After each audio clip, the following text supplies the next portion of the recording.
Acura dares to drive beyond standard. A torque-vectoring super-handling all-wheel drive system?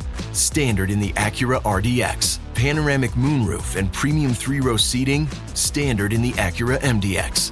Sound that surrounds you? An 18-speaker Bang & Olufsen premium sound system comes standard in the all-electric ZDX, the Acura RDX, ZDX, and MDX, where precision meets craftsmanship. Visit Acura.com to learn more. On WhatsApp, no one can see or hear your personal messages. Whether it's a voice call, message, or sending a password. To WhatsApp, it's all just this. So whether you're sharing the streaming password in the family chat or trading those late-night voice messages that could basically become a podcast, your personal messages stay between you, your friends, and your family. No one else. Not even us. WhatsApp. Message privately with everyone. agenciadepodcast.com.br.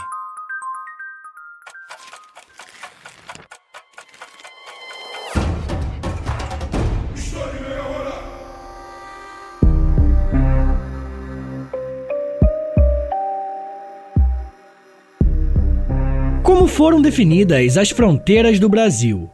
Quem pode mediar conflitos entre semelhantes? Essas são apenas algumas perguntas que podemos nos fazer quando estudamos com mais atenção o que foi o Tratado de Tordesilhas.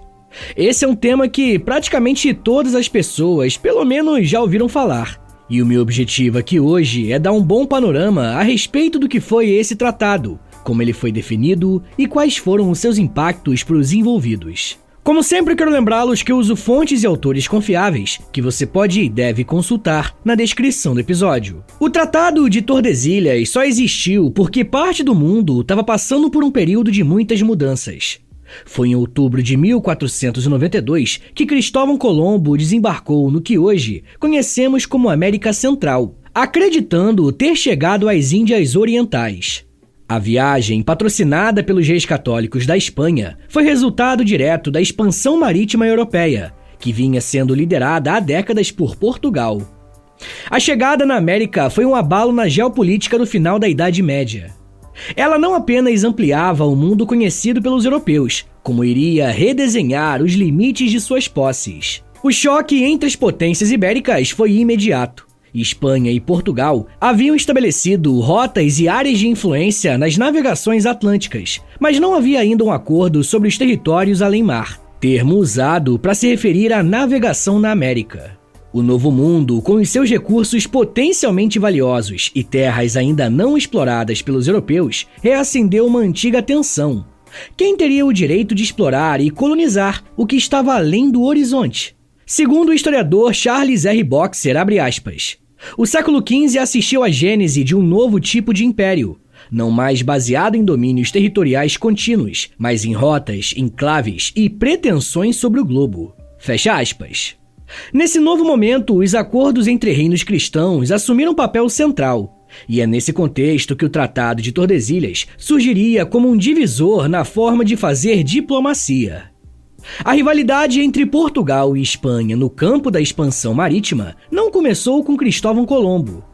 Desde a metade do século XV, os dois reinos vinham disputando o controle das rotas atlânticas e das ilhas descobertas na costa da África. O Tratado de Alcáçovas Toledo, assinado em 1479, após a Guerra de Sucessão Castelhana, estabeleceu os primeiros limites formais entre as esferas de influência ibéricas no Atlântico.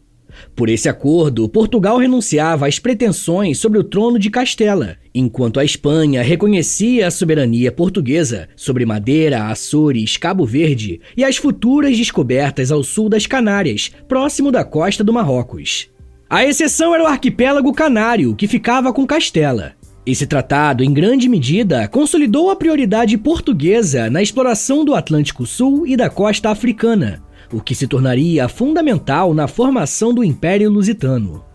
O professor Charles Boxer, em O Império Marítimo Português, afirmou que, abre aspas, Alcáçovas lançou as bases jurídicas da supremacia lusa no mar Atlântico, e sem esse marco, o Tratado de Tordesilhas teria outro contorno. Fecha aspas. Para os portugueses, manter essa hegemonia era uma questão de prestígio e sobrevivência. Muito antes de qualquer menção ao Novo Mundo, Portugal já havia estabelecido uma rede de feitorias e pontos comerciais ao longo da costa atlântica africana. Esses avanços não apenas permitiam o comércio de ouro, marfim e escravizados, como também abriam o caminho para o futuro objetivo lusitano, chegar à Índia por uma rota marítima. As ilhas do Atlântico, como Madeira e Cabo Verde, se tornaram bases estratégicas e agrícolas, impulsionadas pela introdução do cultivo da cana-de-açúcar e da monocultura escravista. Dominar esses territórios significava controlar os problemas logísticos do comércio que estava surgindo. Portugal, com a sua experiência náutica acumulada desde o reinado de Dom Henrique, o Navegador, via com desconfiança qualquer movimento espanhol em direção ao oeste e ao sul. Foi por isso que a viagem de Colombo em 1492 gerou tamanho alarde. Ela ameaçava os acordos anteriores e reabria as disputas, justamente quando Portugal se preparava para dobrar o Cabo das Tormentas, no extremo sul do continente africano. Por isso, o historiador Sérgio Buarque de Holanda chegou a dizer que, abre aspas, a expansão ibérica era, antes de tudo, uma disputa de caminhos e qualquer novo continente era, por definição, uma rota em disputa. Fecha aspas. A viagem de Colombo, financiada pela coroa espanhola, colocou em xeque o equilíbrio ibérico. Os portugueses estavam amparados pelo Tratado de Alcáçovas Vaz Toledo, e quando os espanhóis chegaram na América, os portugueses alegaram que as terras recém-descobertas estariam em sua esfera de influência. Os espanhóis discordaram, se apoiando no sucesso de Colombo para reclamar uma fatia do mundo recém-revelado aos europeus. A disputa não era apenas geográfica, envolvia comércio, prestígio, poder espiritual e o próprio imaginário da cristandade. A professora Laura de Mello e Souza lembra que, abre aspas, o Novo Mundo era mais do que um espaço físico, uma promessa de salvação e dominação. Quem o possuísse conquistaria não apenas terras, mas a narrativa da história. Fecha aspas. Diante do risco de guerra e conscientes da necessidade de um acordo, Portugal e Espanha recorreram à instância que poderia mediar a questão com a autoridade, o papado. A Igreja Católica, com o seu poder simbólico e político ainda dominante na Europa dos finais do século XV, tinha interesse direto na pacificação dos reinos cristãos. O Papa Alexandre VI, de origem espanhola, emitiu uma série de bulas que reconheciam os direitos da Espanha sobre as terras descobertas a oeste de um meridiano escolhido de forma arbitrária. É claro que Portugal protestou. A coroa lusitana afirmou que esse meridiano favorecia os espanhóis e parecia contrariar os interesses portugueses na África e nas rotas orientais. Foi nesse cenário tenso que se abriu a negociação do Tratado de Tordesilhas, acordo que tinha a capacidade de reorganizar todas as esferas de poder da Europa e impactar diretamente a América.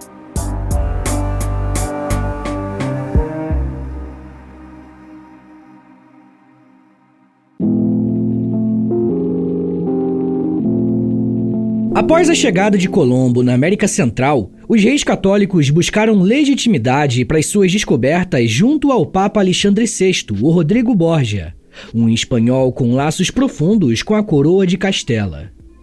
Em 1493, foram emitidas uma série de bulas conhecidas como Intercoetera, que traçaram um meridiano imaginário a 100 léguas a oeste das ilhas do Cabo Verde. Todas as terras descobertas além dessa linha seriam da Espanha. Esse gesto papal era mais político do que espiritual. Alexandre VI, segundo Fernão Lopes de Castanheda, desejava, abre aspas, afirmar a sua autoridade no cenário europeu pela mediação dos conflitos ibéricos, ainda que favorecendo os seus compatriotas espanhóis. Fecha aspas. A linha proposta pelas bulas era claramente desfavorável a Portugal, pois limitava as suas futuras descobertas no Atlântico Sul e nas terras que ainda poderiam ser encontradas além do Cabo da Boa Esperança. Portugal protestou imediatamente. O rei Dom João II recusou o conteúdo das bulas e iniciou tratativas diretas com os monarcas espanhóis, sem a mediação papal, como forma de reequilibrar os termos da divisão territorial. O objetivo português era claro: garantir juridicamente a parte do mundo que sabiam estar prestes a dominar. Aliás, esse é um tema que gera muitos debates. Os portugueses já sabiam da existência do Brasil? Alguém já tinha vindo para cá antes do Pedro Álvares Cabral? Eu vou falar um pouco mais sobre isso no episódio exclusivo para os apoiadores do podcast dessa semana. Se você quiser ter acesso a esse e os outros quase 200 episódios exclusivos que já tem por lá, basta assinar o apoia.se/História em Meia Hora, que você vai poder ouvir os episódios exclusivos aqui mesmo no Spotify. Basta conectar sua conta de apoiador do Apoia-se com a do Spotify, que você vai ter acesso ao feed Apoio História em Meia Hora. Esse é o nome do feed. Além de você receber um monte de conteúdo exclusivo, você também ajuda o meu trabalho a continuar de pé. Mas enfim, gente, entre 1493 a 1494, negociadores de ambos os reinos se reuniram em várias ocasiões. O rei português tinha uma carta importante na manga. Ele possuía relatórios náuticos que indicavam que as novas terras descobertas por Colombo se localizavam em latitudes que poderiam, de acordo com as medições flexíveis, estar dentro da zona portuguesa. A proposta de Portugal era simples: mover a linha demarcatória mais para o oeste, aumentando a zona de influência lusitana. A questão era que o cenário era de instabilidade, mas também era de oportunidade. Os espanhóis estavam eufóricos com as novas terras descobertas por Colombo, e os portugueses preocupados com o alcance jurídico das bulas papais que limitavam a sua expansão futura.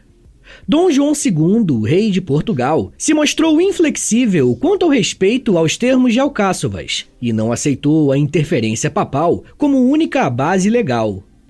Assim, ambas as coroas optaram por resolver a questão por via bilateral, deixando de lado o poder do Vaticano e abrindo espaço para um acordo pragmático. O local escolhido foi a pequena cidade de Tordesilhas, na antiga Castela, onde emissários dos dois reinos redigiram um novo acordo. O resultado foi um tratado que, embora simples em sua redação, teria consequências profundas para a história da América e da geopolítica moderna. O tratado estabelecia uma linha imaginária que cortaria o globo de norte a sul, situada a 370 léguas a oeste das ilhas de Cabo Verde. Tudo que estivesse a leste dessa linha pertenceria a Portugal e a oeste à Espanha.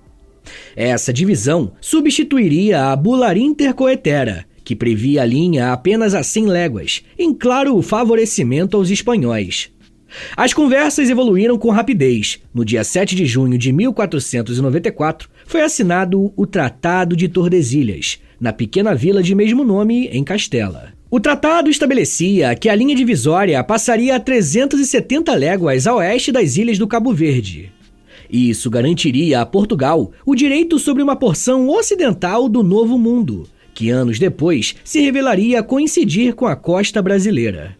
Para muitos historiadores, como Alfredo Bozzi, esse episódio mostra, abre aspas, o poder de antecipação estratégica da diplomacia portuguesa, que mesmo sem saber da existência do Brasil, intuía a necessidade de garantir uma brecha no continente americano nascente. Fecha aspas. Outros estudiosos, como Armando Cortesão, apontam que havia mapas e rumores que já indicavam terras a oeste, e que o tratado foi, portanto, um movimento premeditado. Seja por cálculo ou até sorte, Portugal saiu do tratado com muito mais do que se previa. Agora eles tinham uma base jurídica para colonizar parte da América, que viria a se tornar uma das suas maiores possessões.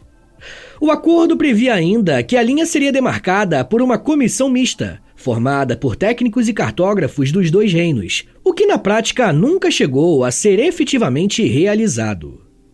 Mesmo assim, o tratado foi ratificado por ambos os reis e aceito como documento oficial nos anos seguintes.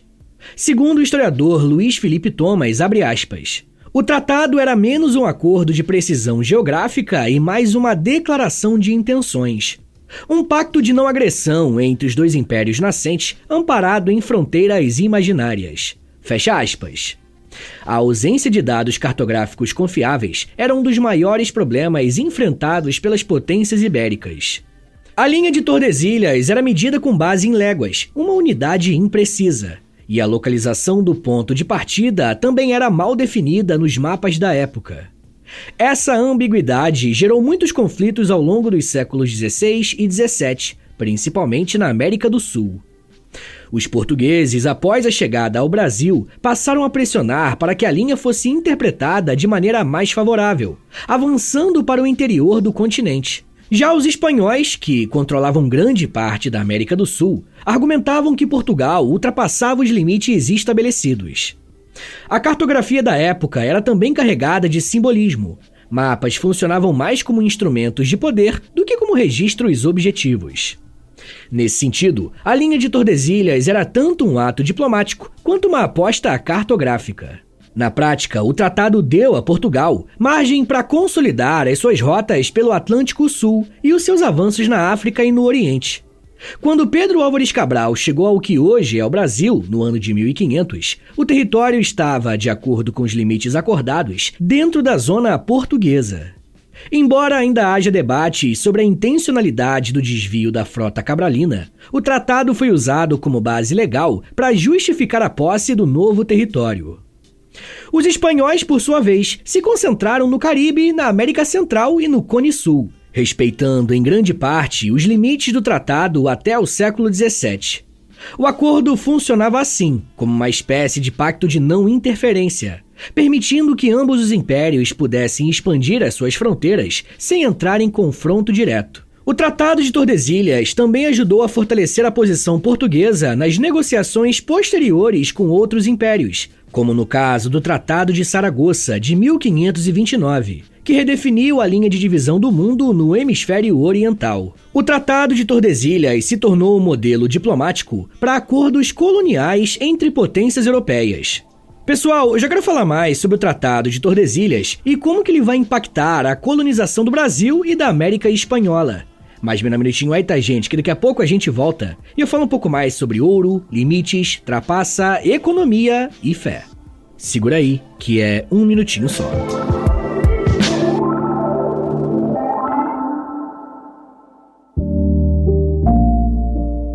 Fala pessoal, eu tô passando aqui rapidinho porque eu tenho uma ótima notícia pra você que curte meu trabalho. Eu acabei de lançar um canal no YouTube, senhores. O canal se chama História com Prof. Vitor Soares e toda sexta-feira tem um vídeo novo do quadro do canal chamado História em 10 Minutos. É isso mesmo, você que gosta do História em Meia Hora, você provavelmente vai gostar do História em 10 Minutos. Eu fiz um grande resumão no estilo que você que me acompanha conhece bem, né? A diferença é que lá eu tive o apoio visual dessa vez, né? Eu pude colocar imagem, vídeo, tem a minha cara falando, tem a minha fuça. Então até pra você que é curioso e quer saber como que é a minha cara, vai lá no YouTube e confere. Eu sou feio, mas eu sou limpinho, gente. Eu tô muito animado com esse projeto, então eu quero te pedir essa ajuda, tá bom? Vai lá no canal, o link tá na descrição desse episódio, curte os vídeos, comenta qualquer coisa, bota um emoji, aquela palminha, tá ligado? Comenta aquela palminha, tá ótimo. Se inscreve, obviamente, tá bom, gente? Eu quero muito que dê certo, então eu conto com a ajuda de vocês, tá bom? Então é isso, gente, eu espero vocês no meu canal no YouTube, o História com Prof. Vitor Soares. Toda sexta-feira tem vídeo do História em 10 Minutos, o link tá na descrição. Valeu, gente! Vitamin Water Zero Sugar has great taste, zero BS, and, obviously, zero sugar. For those with zero room in their calendar. Zero patience for slow walkers. Those who get 0 hours of sleep on a Saturday night. Have zero filter, zero given, and zero interest in grabbing a plain, boring water. Grab a delicious Vitamin Water Zero Sugar today. Savor every last drop of summer with Starbucks. From bold refreshers to rich cold brews, the sunniest season only gets better with a handcrafted iced beverage in your hand. Available for a limited time. Your summer favorites are ready at Starbucks.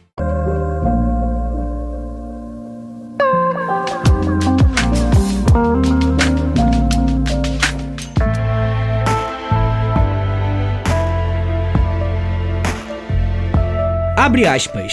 Tordesilhas não foi apenas um tratado entre dois estados. Foi um ato fundacional do mundo moderno, baseado na violência simbólica da posse e na mediação da fé. Fecha aspas.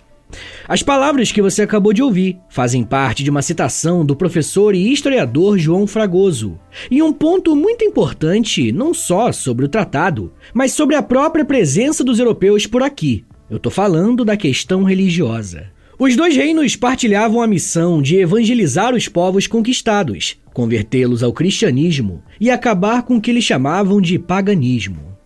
A linha que dividia o mundo nesse sentido era também uma linha de salvação espiritual. Essa mistura de ambição territorial com missão religiosa é uma das marcas do imperialismo ibérico e ajuda a explicar a longevidade simbólica do tratado. A chegada da esquadra de Pedro Álvares Cabral às costas do atual Brasil, em abril de 1500, foi rapidamente interpretada à luz do Tratado de Tordesilhas.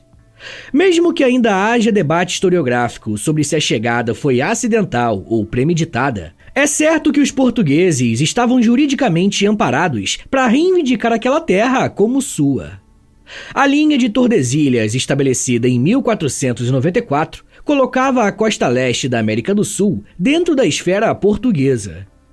Quando eu digo que eles estavam amparados juridicamente, é claro que eu estou levando em conta que qualquer acordo desse tipo desconsiderava vontades e desejos dos nativos. A linha de demarcação ainda era abstrata, mas a sua existência permitia a Portugal reivindicar o território sem o risco de conflito imediato com a Espanha. Esse uso da linha como justificativa legal antecipou uma lógica que seria comum durante o processo de colonização: usar tratados diplomáticos como um instrumento de dominação territorial. Após a chegada de Cabral, os portugueses intensificaram a exploração da costa brasileira. Em 1501, uma nova expedição comandada por Gaspar de Lemos e com a participação do navegador Américo Vespúcio, mapeou parte do litoral sul. Esses primeiros levantamentos serviram como base para os primeiros mapas mundis europeus com a representação do Brasil, como o Planisfério de Cantino de 1502, que já sugeria a projeção da linha de Tordesilhas. Os mapas reforçavam a presença da linha como um divisor oficial entre as possessões ibéricas. Mesmo que as medições fossem imprecisas, a visualização cartográfica cumpria um papel ideológico.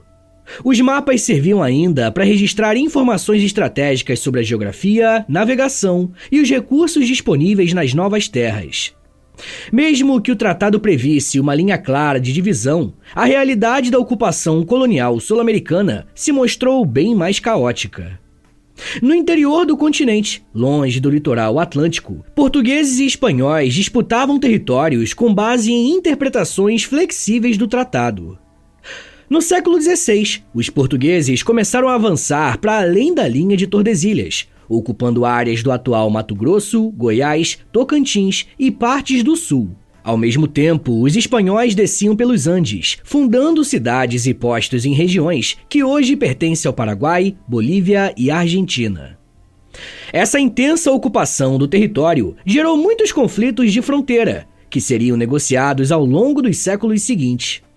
O tratado era citado como referência, mas na prática era a força e a permanência das populações que determinavam o controle do território. A professora Laura de Mello e Souza resume bem essa tensão ao dizer que, abre aspas, a linha de Tordesilhas servia mais como argumento retórico do que como regra efetiva da colonização. Fecha aspas. Mesmo assim, a importância simbólica do Tratado de Tordesilhas permaneceu viva ao longo dos séculos. Mesmo em tratados posteriores, como o Tratado de Madrid, de 1750, e o Tratado de Santo Ildefonso, a linha era frequentemente mencionada como referência, mesmo que a sua validade jurídica já estivesse esvaziada. No Tratado de Saragoça, de 1529, por exemplo, Espanha e Portugal repetiram o modelo de Tordesilhas para dividir as esferas de influência no hemisfério oriental, estabelecendo uma linha no Pacífico que regulava a posse de territórios asiáticos. Essa multiplicação de meridianos mostra como o modelo de dividir o mundo havia se tornado uma prática diplomática aceitável e exportável. Ao longo do tempo, a linha foi também reconfigurada por meio de novas medições, cartas e concessões coloniais. Muitos mapas incluíam a linha como traço visível, mesmo séculos após o tratado original. Isso mostra que a ideia de uma fronteira pactuada continuava politicamente útil, mesmo diante das transformações territoriais. A partir do século XVII, os portugueses ampliaram a sua presença para além da linha de Tordesilhas. O avanço interior foi impulsionado por expedições conhecidas como bandeiras, organizadas principalmente a partir de São Paulo, com objetivos de captura de indígenas, descoberta de metais preciosos e exploração territorial.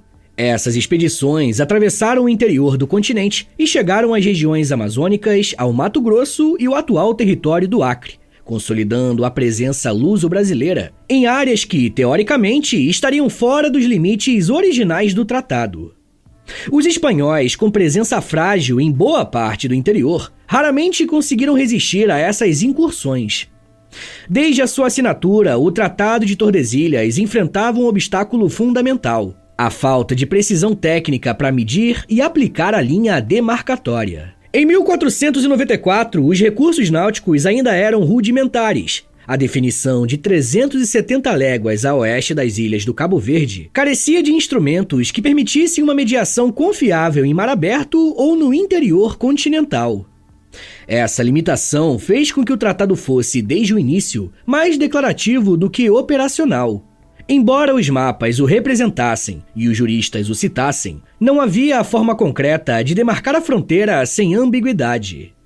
Na prática, o controle territorial passou a depender muito mais da presença efetiva das forças coloniais, da permanência de populações e da construção de estruturas administrativas.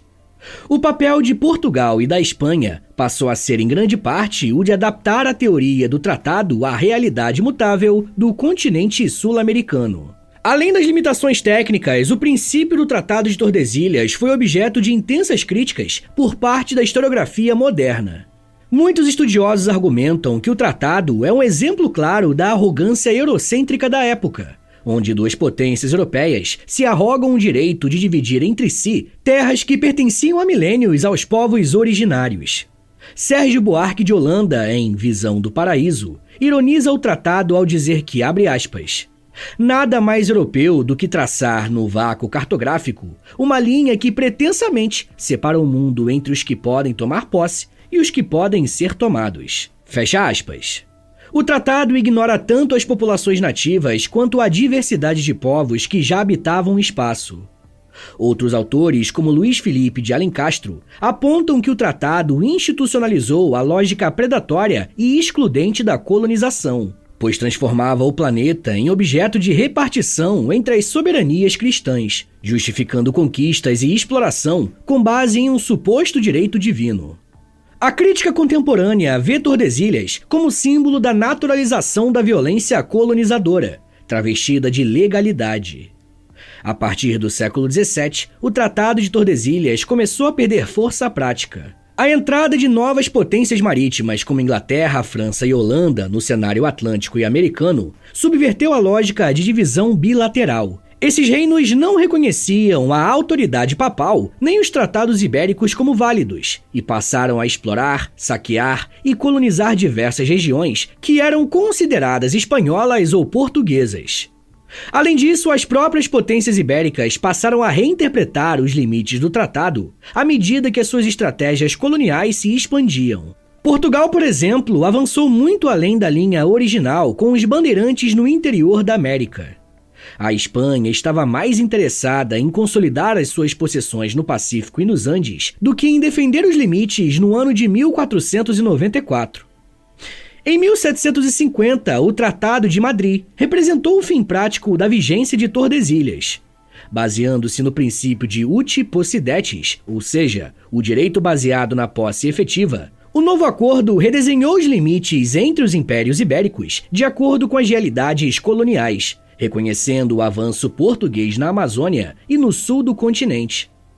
Apesar de sua obsolência prática, o Tratado de Tordesilhas continuou a exercer influência simbólica e cultural no imaginário da colonização.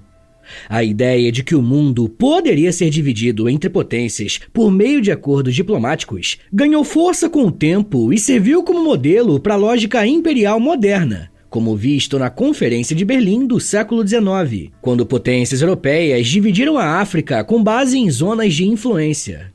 O tratado também deixou heranças profundas na configuração geopolítica da América Latina.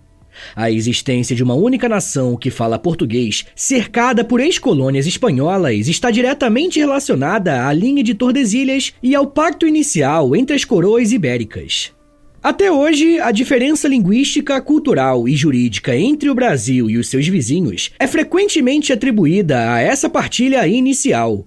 A linha de Tordesilhas pode ter desaparecido dos mapas oficiais, mas continua viva nos discursos, nas estruturas de poder e nas fronteiras geopolíticas. Ela nos lembra que a colonização foi um processo tanto de ocupação quanto de narrativa jurídica e teológica, em que tratados selavam o destino de continentes e populações inteiras, sem que essas fossem ouvidas. A divisão do mundo entre Portugal e Espanha, sancionada em 1494, reflete a lógica de uma época que se acreditava autorizar a civilizar, entre aspas, o planeta em nome da fé e da coroa. Com isso, o tratado se torna um espelho da modernidade que estava nascendo, por se apresentar como racional, mas praticava a violência. Relembrar Tordesilhas é também lembrar que os impérios não se fundaram apenas com espadas e navios. Pessoal, eu vou recomendar 3 episódios aqui do podcast, que você pode procurar aí no feed do História em Meia Hora, e eles vão servir de complemento para esse episódio que você acabou de ouvir, beleza? O primeiro episódio se chama História de Portugal, o segundo se chama Cristóvão Colombo, e o terceiro se chama Grandes Navegações. Agora, bora fazer aquele resumão de 1 minutinho para você relembrar o que você aprendeu hoje? Vamos lá!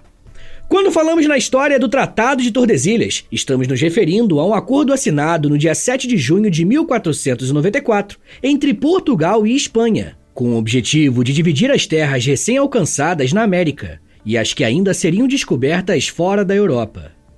Mediado pela Igreja Católica, o tratado estabeleceu uma linha imaginária a 370 léguas a oeste das ilhas do Cabo Verde. As terras a leste dessa linha ficariam sob o domínio português, enquanto as a oeste seriam da Espanha.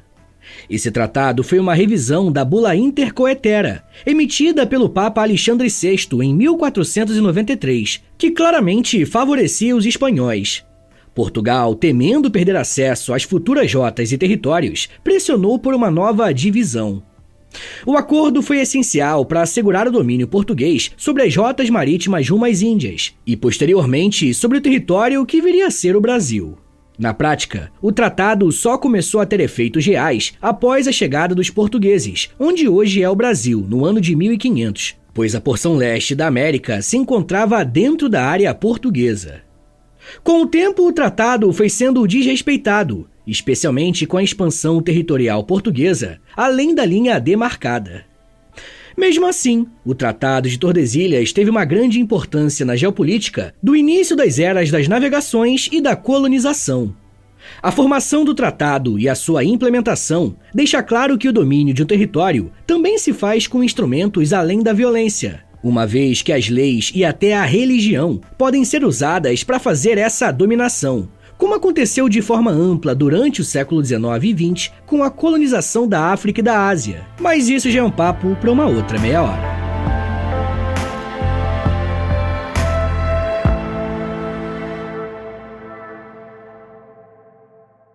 Senhores, muito obrigado por terem ouvido até aqui. Meu nome é Vitor Soares, eu sou professor de História e você acabou de ouvir o História em Meia Hora. Se você quiser ajudar o meu trabalho a continuar rolando e receber conteúdos exclusivos como recompensa, considere assinar a nossa campanha de financiamento coletivo, nosso Apoia-se. É apoia.se/História em Meia Hora, o link tá na descrição também. Com R$10 por mês você recebe episódios exclusivos, já tem quase 200 episódios lá no aplicativo do Apoia-se e toda semana você recebe mais um. Com R$20, além das recompensas anteriores, você também recebe acesso ao nosso Clube do Livro. E com R$30, além das recompensas que eu já falei, você recebe acesso ao meu Close Friends no Instagram, onde eu publico curiosidades históricas todos os dias. Se você tiver alguma dúvida em relação ao apoio, é só falar comigo através do meu e-mail, que também é o meu Pix. Então, se quiser dar uma força, anota aí. É historiaemmeiahora@gmail.com. Eu comecei um canal no YouTube recentemente, o nome é História com Prof. Vitor Soares. Eu tô postando vídeos de história lá, e toda sexta-feira tem um quadro que eu acho que você vai gostar, que é o História em 10 Minutos, que é basicamente História em Meia Hora, só que em vídeo e em 10 minutos, né? Mas além disso, no canal eu faço lives, posto shorts, enfim, eu comecei agora a fazer um monte de coisa no YouTube também. Além disso, eu tenho um podcast de humor chamado Reinaldo Jaqueline, onde eu, Nicolas Queiroz e Príncipe Vidani, a gente apresenta uma espécie de programa de auditório sobre cinema, série, jogo de videogame, enfim. É bem diferente do História em Meia Hora, mas dá uma chance que eu acho que você vai gostar. Eu tenho 2 livros lançados, o primeiro é o livro do História em Meia Hora mesmo, e o segundo é um livro-jogo de história do Brasil chamado O Porão. O link pros dois tá na descrição do episódio. Me siga nas redes sociais, no @Prof. Vitor Soares, pra acompanhar o meu trabalho, mas no dia a dia mesmo, tá bom? Então é isso, gente, muito obrigado, um beijo, até semana que vem! E valeu!